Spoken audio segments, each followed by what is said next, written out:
Mən Hüseyn Əvariz, Mirzə Baloğlu, 2-ci Qarabağ qaysisiyəm.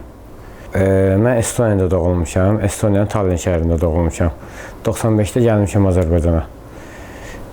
Əslim köküm Masallıdandır. Masallıda qalmışam, sonra gəlmişəm Sumqayıda. Əslində yəni Sumqayı uşağıyam. Atam vaxtı ikən bazarda işləyib, alverçi olub. O vaxt hamımız orada yaşayırdıq. Mən idim, bir də böyük qardaşım idi, orada doğulmuşduq. İndi elə problemlər oldu ki, 95-də qayıtdıq gəldik bura. 95-ci ildə gəldik bura, mən burada Sumqayıtda gəldik rayondan, ondan sonra da gəldik Sumqayıda. 2-ci sinifdən başlamışam Sumqayıtda, 24 sayılı orta məktəbdə oxumuşam. Hər epizodları izləyirdim, hamısına baxırdım. Yəni gördüm şəhidlərimiz gəlir, onda da burada fəxri marketdə işləyirdim. Abdiyonda fəxri marketdə fəxrə işləyirdim. Evim belə xəbər olmadı, mən geri könüllü yazdırmışdım. Yəni evdə elə bildilər ki, yəni çağırıblar. Amma yəni demişdim ki, çağırıblar da, sonra bildilər ki, yəni könüllü yazılmışam. Əslində şəhidlərin gəlməyi ilə bağlı.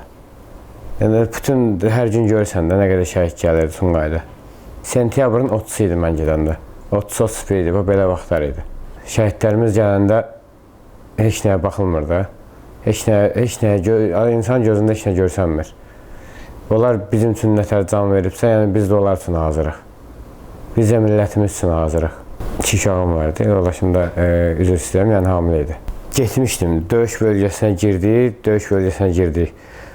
Orada gözümün qabağında döyüş yoldaşlarım şəhid oldu. Orada hiss elədim ki, buradan dönüş yoxdur da. Ya şəhid olacaq, ya yarıcan olacaq, qazi olacaq. İkisindən biri. Orada gedəndə heç qazi olmaqda da heç nə fikirləşməmişdim. Heç qayıtmağı da fikirləşməmişdim mən. Sırf yəni şəhid olmaq da yəni şey deyildi. Sırf o torpaqları geri qaytarmaq idi. Sırf o döyüşü qazanmaq idi. Qismət belə oldu ki, yarıcan olduq. Suqovşanda yaralanmışam. Tərtər Suqovşanda, Türkiyə dərəsində olmuşam. Oktyabrın 8-i. Oktyabrın 8-i yaralanmışam. Minomyot vannasıdır. Qapalı kəllə-beyin travmasıdır, bir də beldizədədir. Orada evlə əlaqə saxlaya bilmirdim. Yəni, əsas o ki, mən buradaydım, ev məndən narahat idi. Mən ürəyim burada qalsa da, yəni, onlar məndən narahat idi. Mən də çalışırdım ki, yəni, sırf orada olsun, evdə olmasın da fikrim, sırf orada olsun fikrim. Yəni, nə qədər burada olsa, evdə olsa fikrim, ailəmin yanında olsa, onu bilirəm ki, ürəyim qalacaq burada da. Rəhimli Murad, Sumqayı uşağı idi, döyüş yoldaşımız idi. Elə bir axşamı gün oturduq, damla oynadıq, çay içdik. Yatanda kazarmada hələ söhbət çay eləmişik, səhər üçün döyüşə girəndə şəhid oldu, gözümüzün qabağında. Çox uşaqlarımız getdi. Çox uşaqlarımız minomyot vannası idi, apardı, snayper idi. Allah bütün şəhidlərimizə rəhmət eləsin.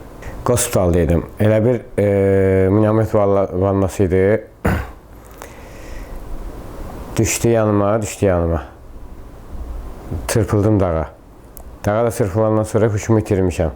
Gözümüz açanda hospitaldaydım. Uzaqbaşı 2 gün, 3 gün qaldım hospitalda. Ondan sonra yenə çıxıb qayıdıb gəlmişəm döyüş bölgəsinə.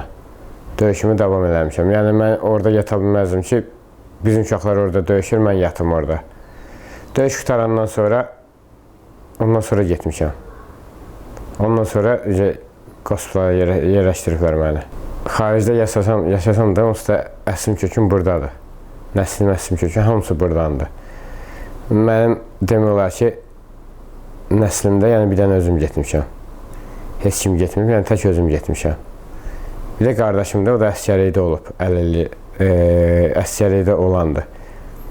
Məni bir dənə özüm getmişəm. Elə bir 3 qardaş idik, böyük qardaşım getdi, aparmadılar. Balaca qardaşım 50 var deyə ona görə aparmadılar. Mən könüllü yazdırıb getmişəm. Mən də elə bir baş atıcı olmuşam deyə ona görə götürdülər məni. Əskərlikdə baş atıcı olub, manqa komandiri olmuşam deyə ona görə götürdülər. Yəni silahdan anlayışım var idi. Suqovşandır, müharibə iştirakçısıdır, bir də cəsur döyüşçüdür. Həmin epizodları, yəni təzədən müharibə epizodunu yox, orada oturduğumuz, deyib güldüyümüz epizodları təzədən yaşamaq istəyərdim. Təzədən qayıtmaq istəyərdim ora. Allah şəhidlərimizə rəhmət eləsin, qazilərimizə də can sağlığı versin. Qafqaz Müsəlmanlar İdarəsinin rəhbərliyinə təşəkkürümüzü bildiririk. Çox sağ olsunlar, qaziləri unutmurlar, qazilərin çəkilişini eləyirlər, minnətdaram. Bəli, bugün biz yenə bir vətən qəhrəmanımızın, yenə bir vətən oğlunun ailəsinin qonağı olduq. İkinci Qarabağ döyüşlərində vətənin harayına atılan bu oğul öz gələcəyini, keçmişini geridə buraxıb, sevdiklərini geridə buraxıb vətən harayına getdi. Aris qardaşımız, bu Quran-ı Kərim kitabını özümüzlə bərabər sizin ailəyə gətirdik. Gətirdik ki, özü ilə bərabər xoşbəxtlik, saadət, uğur gətirsin, ruzu bərəkət gətirsin. Bu ocağa, bu evə Tanrımızın nəfəsini gətirsin. Ümid edirik ki, bu kitabımızı evinizin ən gözəl köşəsində qoyarsınız. Axı, bu kitabımızı bizə Tanrı göndərmişdir, müqəddəs kitabımızdır. Bir məmləkət bayrağı şəhid qanı ilə ucala. O məmləkət adına Azərbaycan demişəm. Vətən üçün candan keçən oğullara cənnətin mələkləri, aləmi İslam demişəm. Bəli, bu vətən döyüşündə, Qarabağ döyüşündə bizim şəhidlərimiz, itkinlərimiz, qazilərimiz, veteranlarımız oldu. Bugün biz şəhidlərin canlı şahidləri olan bir qəhrəmanımızın evində olduq. Çox qürur hissi duyduq. Çox şad olduq. Çox sağ olun. Ümid edirik ki, gələcək nəsillərimiz sizin kimi qəhrəmanları, şəhidlərimizi, qazilərimizi unutmayacaq, unudulmağa qoymayacaq. 114 TV kanalının rəhbərliyinə, Qafqaz Müsəlmanlar İdarəsinin rəhbərliyinə, bütün komandasına çox sağ olun deyirəm. Təşəkkür edirəm. Var olun. Var olun ki, vətən uğrunda canını, sağlamlığını itirən belə qeyrətli oğulları unutmağa, unudulmağa qoymursunuz. Çox sağ olun.